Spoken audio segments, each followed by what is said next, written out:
You know, everybody's reality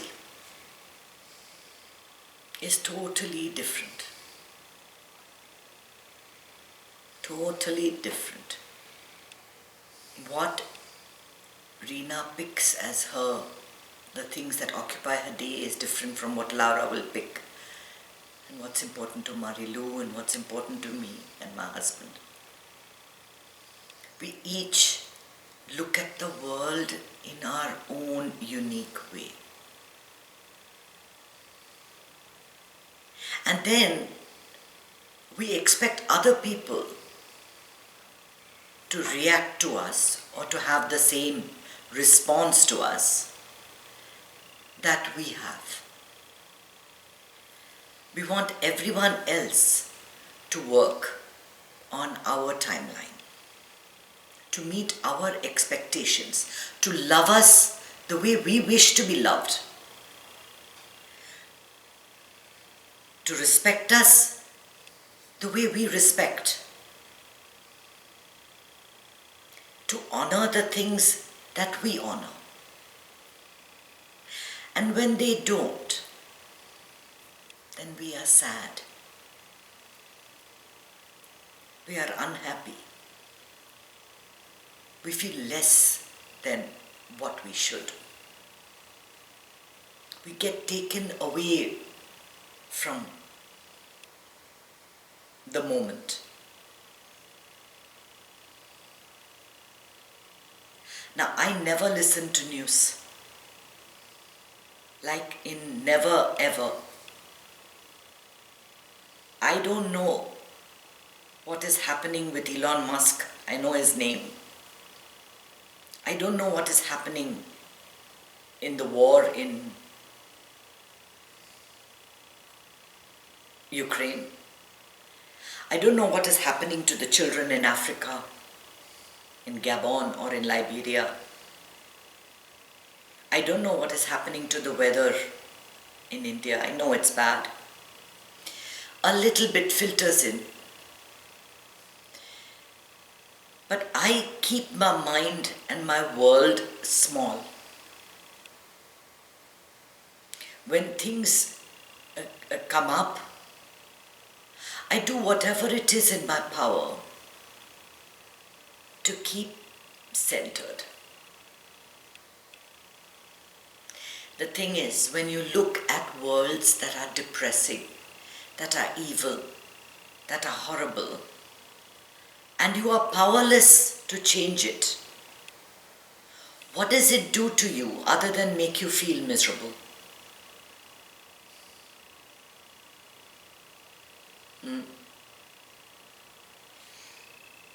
And you see that again and again in Nisargadatta's book. Again and again people ask him, why aren't you doing anything about all the misery? Why aren't you taking trouble to change? And you all know, if Laura, you are also all in Art of Living. You know how people go chasing after Guruji. Guruji, my daughter is sick. My son wants to be married. I want to get another husband. I want my child to do this. And you think, Guruji, you can do any of that? So many enlightened people have come and gone. Buddha and Christ and Lao Tzu and so many great men have come and gone. What difference have they made to the evil in the world or to things that happen? They are like shooting stars in a dark sky. You see them, they come, they go. Do they change the darkness of the sky? Yes, if you're standing right next to the shooting star, perhaps you see the light. But if you're miles away like we are, just watching it happen, how much, to what extent does that reality affect you? Yet we judge everybody. We judge everybody's reality. Oh, Trump is behaving like this, and Barack Obama is like that, and Modi is like that, and I don't know the names of Margaret Thatcher is like this. We have so many opinions of everybody and how they should behave and what their reality should be. Evil and insanity is what is normal. And you have no job, neither has the enlightened person. The enlightened man's job is not to take away your pain, not to take away your situation, not to remove whatever your suffering is, but to give you knowledge. Just to give you knowledge, because all of your suffering is because of your reality. All of your suffering is because you see the world the way you do. You talk to yourself in the words that you do. All of it is just that. And the extent to which you buy into the knowledge or you make it a part of your life, to that extent you will be centered, you will be happy, you will be part of the enlightened. And they always the questions for Maharaj, and I want to be like you, I want to see I want what you see. It used to be the same even in the autobiography of a yogi, you see that. People are dying to get that. But how can you judge a yogi or a jnani, a knowledgeable person, from your own reality? Because you are judging him through your little mind, your few experiences, what you have seen in life.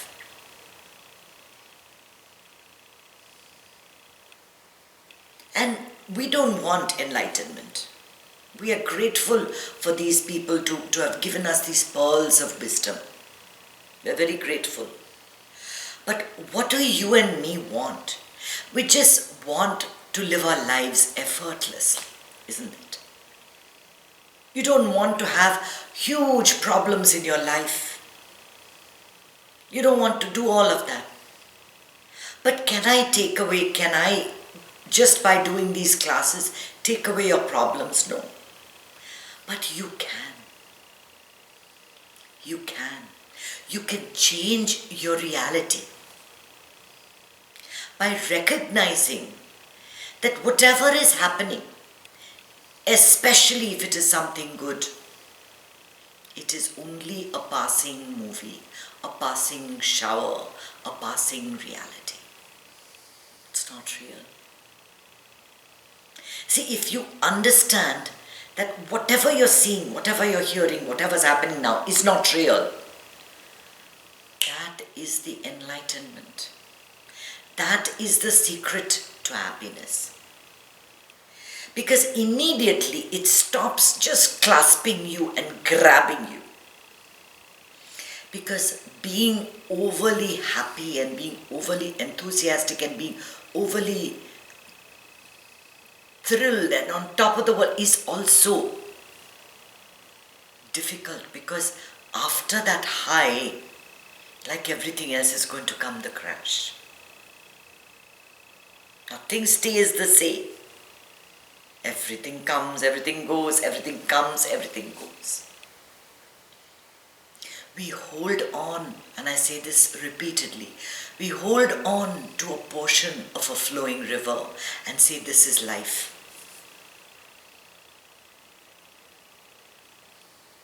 You watch a river flowing. Whatever you watched just now has gone. It's gone. Nothing stays. What stays with you? Oh, that portion of that drop of water. That drop of water, I want it. I want it to be with me always. No, how can you? It'll be on the palm of your hand and the sun will shine down and it will just evaporate. You cannot hold on to anything. Whatever you're holding on to is not there. You cannot hold on to anything, just like you cannot even hold on to your breath. You breathe in, hold your breath. You love this breath, this moment. How long can you hold that breath? How long? Ultimately, you have to let it go. Take that lesson in your life. Whatever it is that's happening, whatever, good or bad, whatever it is, it's going to go. It's all a movie taking place. You are beyond and above everything that's happening.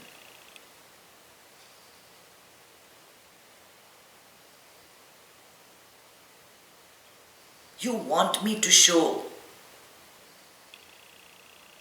The other day, my sister was talking to me. She was telling me a list of things, bad things that were happening to people. Somebody got cancer, someone's child jumped into a well, someone else is feeling. And I said, oh, okay, all right. And she's like, what kind of a person are you? You're not upset by it. I'm like, what do you want from me? To cry for every pain that everybody faces. In what way or form am I responsible for your misery?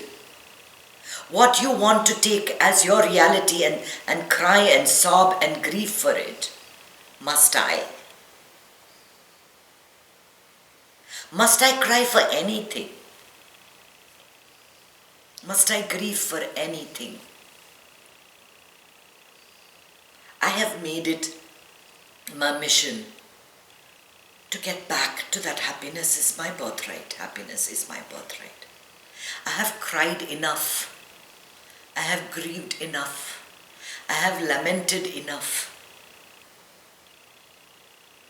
I will not do that anymore. When I catch myself, I will pull myself out of it. That is my mission. To make my reality something that is above and beyond what the world is showing me. I will see the same trees and the nature as it is, but I will not allow it to make me miserable.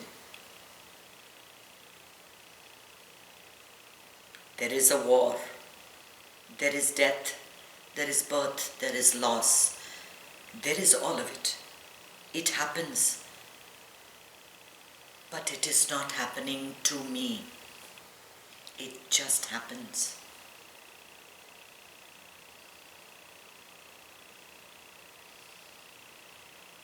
When you meditate, compassion for everyone else rises in you. But that compassion does not make you cry with everyone's grief, but to merely hold their hand and say, it's okay, it's all okay. You see, that is the message. That is the message. What is your reality?